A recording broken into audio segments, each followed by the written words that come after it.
All right, and welcome, Hoosier fans, to the IU Hoops halftime report. As your Indiana Hoosiers currently lead Youngstown State 29-20 at the half, in a game where frankly, it feels like Indiana's lucky to be ahead by that much. Youngstown State has been extraordinarily generous when it comes to missing shots. They are 0 for 12 from downtown. They are 9 for 29 overall, so they're shooting 31%.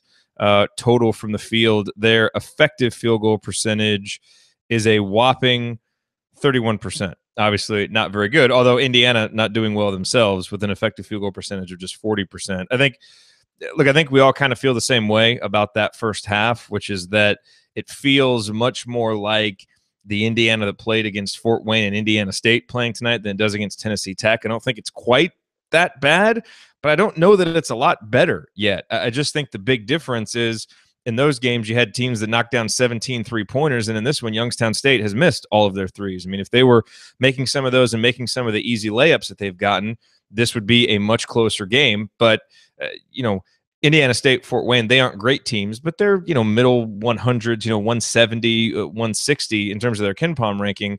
And this Youngstown State team is like 330th. I mean, they are really bad. And it shows because Indiana is playing really poorly and they're still up 9. So hopefully, I'm sure you all probably saw the close-up of Archie Miller there. I thought his head might explode. He looked so angry. And I'm sure he's frustrated at, just kind of the lack of kind of fight and competitiveness that he's seeing from his guys, not being able to translate what they did against Tennessee Tech here to this game. I mean, it's clear the difference just in kind of the grit and the competitiveness and the willingness to really get down and play defense and execute on offense. Indiana just doesn't really have that same level of focus tonight. And to a certain extent, you can explain it a little bit, your first game back after a week off. So, I will be willing to forgive and forget this first half if they come out and really play focused and, win the second half by 20, 25 points and you get your 30-point victory and you build some momentum. But they've got to do a lot of work these next 20 minutes to do that, I think. So there's a couple things that I want to talk about. A couple things about individuals. I think JaJuan Morgan leading the team in scoring with 9 points. I thought that offensive rebound and bucket that he had, I think it was 22-16 at the time, or it was something. It was 22-18 actually. They had cut it to 4, and he grabbed that offensive rebound. You heard the announcer say he looks angry. That was a big bucket to kind of stem that tide, just make sure Youngstown State didn't get it any closer. And those are the kinds of plays that you want to see from JaJuan. So, he's been a little bit up and down this half, but overall 9 points, 3 boards. He has a couple of steals. He's done an okay job. Let's get him the ball more. He's very efficient. I feel like we have a big advantage down low, but we're not taking advantage of it enough. And we're settling for too many threes. I mean, this team, taking 11 threes, only made 2 of them. Let's get the ball inside. Let's take advantage of that really strong 2-point field goal percentage that we have. It hasn't been as great tonight as it normally is, but I still think that we're taking a few too many threes. I want to talk about Justin Smith because he's one of the guys I was really interested in watching coming into this game because we know that his role has dwindled a little bit the last few weeks, but Archie was really, really positive about him, really positive about Al Durham this week, talking about how those guys really came back from the break with a good attitude, really playing well in practice. And so I thought we would see Justin early. We did. He was able to get out there and get some minutes. And obviously the highlight was the 3-pointer that he made. If he can start making that regularly, obviously that would be huge for a number of reasons. And it looked good. The release was a little bit slow, but he was wide open and he drained it. It was a swish. But it was the plays around that to me, if you're wondering why Justin Smith isn't playing anymore, I think those plays really showed why. I think it was the first time he got the ball in scoring position. He might have touched it a couple of other times just, as a passer. But he got the ball down on the block. And he really forced a shot. Like it was almost like he predetermined that he was going to shoot it. And the fact that he didn't really have an angle, it was being played, a pretty solid defense by the Youngstown State guy. It was a poor decision.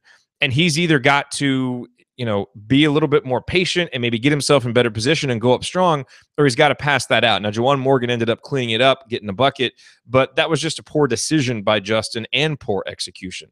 Then he drains the 3, which is awesome. But a couple of possessions later, on back-to-back possessions, again, I think he showed why Archie hasn't been willing to play him more. He once again turned it over inside. And this was another play where it almost looked like he predetermined he was going to shoot it. Again, didn't have an angle, didn't even give himself an opportunity to get the ball up there. And it was just, I thought it was poor recognition of when it's time to make a post move and try and attempt a shot and when he should be passing out. The other problem for Justin is when he is trying to make post moves down low, he is not doing a good job of getting himself in position to absorb contact and get to the line, and he's not finishing through it. His free throw rate is really low, which means that he can't take advantage of his excellent free throw shooting ability. And so, those are the opportunities that he's going to get to score. I don't think you're going to count on him being a three-point shooter. And so that inability to produce on offense when he gets the ball down on the block and not just not produce, but actually turn it over because of that poor recognition, that hurts. And then on the next possession down on defense, you saw his man get the ball at the top of the key. And so, Justin got into an approach step, but just got absolutely blown by. He was off balance.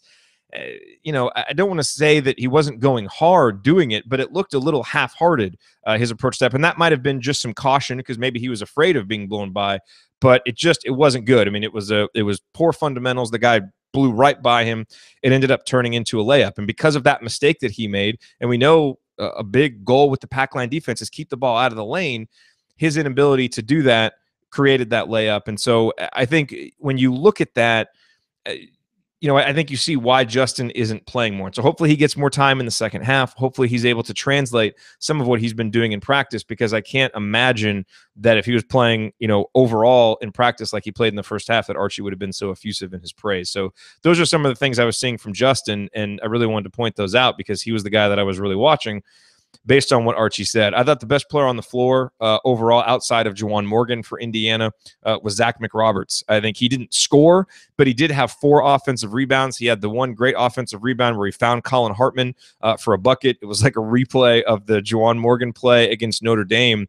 And the other thing with Zach, and again, the other numbers don't jump off. He hasn't scored, doesn't have a lot of steals and blocks, but you've got to look at how many scoring opportunities does he take away from the other team on the defensive end? There was one play in particular where he did such a great job of just competing defensively and being a step ahead so that his man couldn't beat him baseline, and he ends up forcing a tough shot. Whereas in other situations, guys have blown right by us and they're ended up getting a layup. And just because of Zach's ability to play fundamental defense and keep his man in front of him, that helps to not create some of those opportunities for the opposition where they're getting us into these crazy rotations, where 4 or 5 passes later, now they're getting an open shot. And so I thought his ability to do that was really helpful. I thought De'Ron Davis, after struggling early, played a little bit better after a little bit of a spell on the bench. He had 5 points and a couple of boards.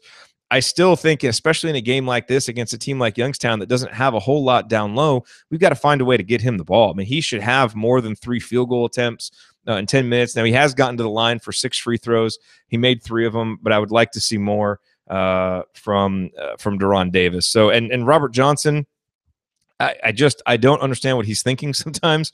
Made a 3, which was nice, but also had one play where he drove into the lane and he had like a wide open 5-foot floater, but it's like he predetermined that he was going to pass it when he got into the lane instead of recognizing that the defense had allowed an opening there, and he ends up turning the ball over. And that's the other story, is Indiana turns the ball over 10 times.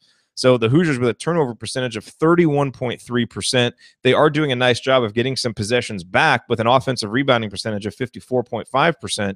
But this Youngstown State team, while they are relatively athletic, they're not a great defensive team.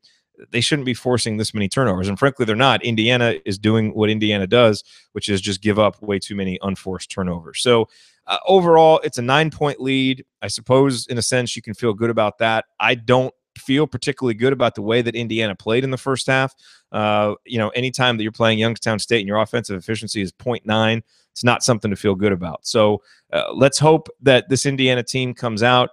And I think it would take just an utter catastrophe for Indiana not to win this game. But I think what we need to see in the second half is more than just winning and losing. It's how does Indiana play, and do they do some things that they can build on heading into Wisconsin and Minnesota? Because if they play like this on the road in those venues, they're going to be beaten by 15 or 20 points. So I think we really need to see a return to what we saw against Tennessee Tech here in the second half, and if so, then we can have a nice, pleasant post-game show and then get ready to start looking ahead to that Wisconsin game. So join me on the post-game show. We've got a special treat. The coach, Brian Tonsoni, will be joining me. I know he's been tracking, a lot of kind of like the game within the game, tracking closeouts and some of those things that you need a coach's eye to see. And so I'm really happy that he's going to be on the post-game show to give us all some of that insight. So hope you'll join me. Obviously, subscribe to us on YouTube. You can check out the post-game show also at assemblycall.com.